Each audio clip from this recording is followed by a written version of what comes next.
Hello friends, it's Thor Diecow back with you once again. It's this week on Blu-ray and DVD, and we start with the global franchise phenomenon that is Furious 7. The gang is all back, and this thing did gangbusters at the box office, $1.5 billion at the worldwide box office, and it is crazy. More death-defying stunts, adrenaline-fueled fight scenes, pulse-pounding action, and you know what? A loving tribute to the late Paul Walker, of course. They had to really change around how they finished this film and digitally added in scenes of Paul Walker from previous footage, also used his two brothers as stand-ins. But here you see Jason Statham. He is the bad guy at the center of this film as the group gets back together and they're hunted by him from Abu Dhabi to London to Tokyo to the Dominican Republic. They try to retrieve a highly advanced piece of espionage technology and rescue the gifted hacker who created it. A fond farewell for Paul Walker in this one that was done lovingly and very touchingly. And my only complaint is that I could have used way more Dwayne Johnson in this one. He steals the show, and it seems like he is poised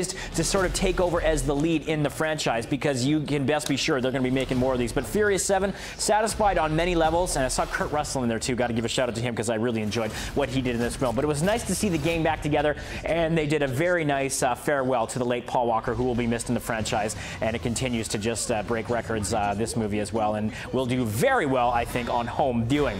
We're going to talk about a romantic drama right now called The Age of Adeline, and this stars the gorgeous Blake Lively, also with Mikhail Huisman, best known as Dario in Game of Thrones, Kathy Baker, Amanda Crew, and Harrison Ford. Now, in this movie, Blake Lively stars as Adeline, a 29-year-old woman who survives a near-death experience, and from that day on, she never grows older. So she keeps this secret very closely guarded for 8 decades until a charming philanthropist played by Huisman and his parents, Harrison Ford and Kathy Baker, force Adeline to confront her destiny in a really cool tale about the timeless power of love. And I like that they went through the different decades and showed how Adeline had to change her appearance and her identity to fit with the period to make sure no one realized that it was the same person who was never aging. Also shot locally here in Vancouver, so that was very cool to see. And Blake Lively brought a lot of interesting drama and really grounded the piece. Also, Harrison Ford absolutely steals the show in a small but powerful role here with a couple of twists in the film that I don't want to give away. But this movie really surprised me, despite some cliched romantic trappings. It really worked for me. And that guy there, he plays a young version of Harrison Ford. He absolutely nailed it. He was awesome. His name escapes me at the time, but he really filled the role nicely. And Mikhail Huisman and Lively have some great chemistry here. So you know what? I can really recommend The Age of Adeline. Not something I normally would dig, but this was actually pretty well done. All right, something for the entire family now. Cinderella. Disney's back with their latest live-action iteration, basically a remake of their classic animated tale. And at the center is Lily James, who is starring as the iconic character of Cinderella, but we can't forget Cate Blanchett, who is amazing, astounding as the evil stepmother. Also, Helena Bonham Carter gets involved as the fairy godmother here. And you know what? This is very basic, very simple. It's the story, the classic legend of Cinderella that we know, come to the big screen once again in live-action form, directed by Kenneth Branagh, so it's got a lot of clout to it. And Richard Madsen as well, who we all know as Robb Stark. He plays the love interest here, codpiece and all.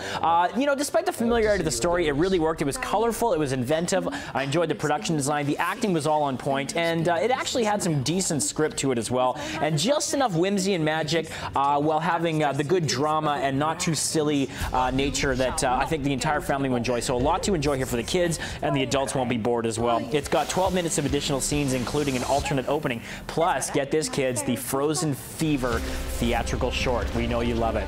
All right, this one is for the Beach Boys fans, and this is an astounding movie, Love and Mercy, starring Paul Dano and John Cusack, who respectively, between the two of them at different eras, play the Beach Boys' genius singer-songwriter Brian Wilson. And this is filled with amazing performances, probably Dano's best, and Cusack also turning out a great portrayal of the singer here. Now, a lot of people don't know the truth behind the mysterious disappearance of Wilson from the world stage, but this is how he fell under complete control of a controversial therapist, made an acclaimed return to music, and ultimately found salvation through a chance meeting with the woman who became his wife. Paul Dano kills it in this movie because he's actually doing the singing, and they took great pains behind the scenes to meticulously craft what it was like during his recording sessions when the Beach Boys were at their peak. You can see that here. So a lot of how Pet Sounds came together, that stuff was all done well. And then when it jumps to the future and has John Cusack playing the later version of Brian Wilson, it totally works too. So this was a really well-written movie, grounded by excellent performances. And if you're a big music buff and you like these biopics, Love and Mercy is not to be missed. 2 television shows close it out. We start with the smash Empire, and this show came out of nowhere and just defied critics and all the odds by becoming one of the hottest commodities right now on the small screen, a complete phenomenon, captivating a nation, and it's set within the world of music, glamour, danger, and power. It's about a family dynasty that follows the head of a music empire and his 3 sons and ex-wife, all basically battling for the throne. You've got Terrence Howard leading the way with just an incendiary character played by Taraji P. Henson, and they are all awesome, full of great performances, and it's from award-winning creator Lee Daniels, and some clout as well behind the musical sort of production and consultants of the show. But Empire's coming back very soon with season 2, so don't miss it. It's a smash. Get caught up with season 1 right now, the complete first season. You can own it. And we leave you with, that's right, people, she's back. Homeland season 4. And they kind of reinvented things for this one after the disastrous results, some would say, of season 3. This one kind of brings it back down to the levels of season 1.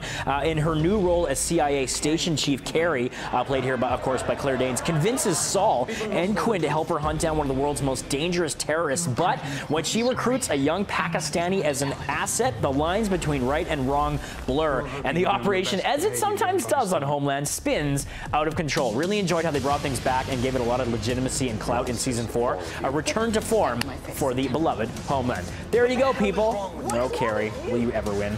That's it. It's this week on Blu-ray and DVD. I'm Thor Dykow, once again your host, taking you through this journey. You can catch me on Twitter at Thor Dykow. There it is.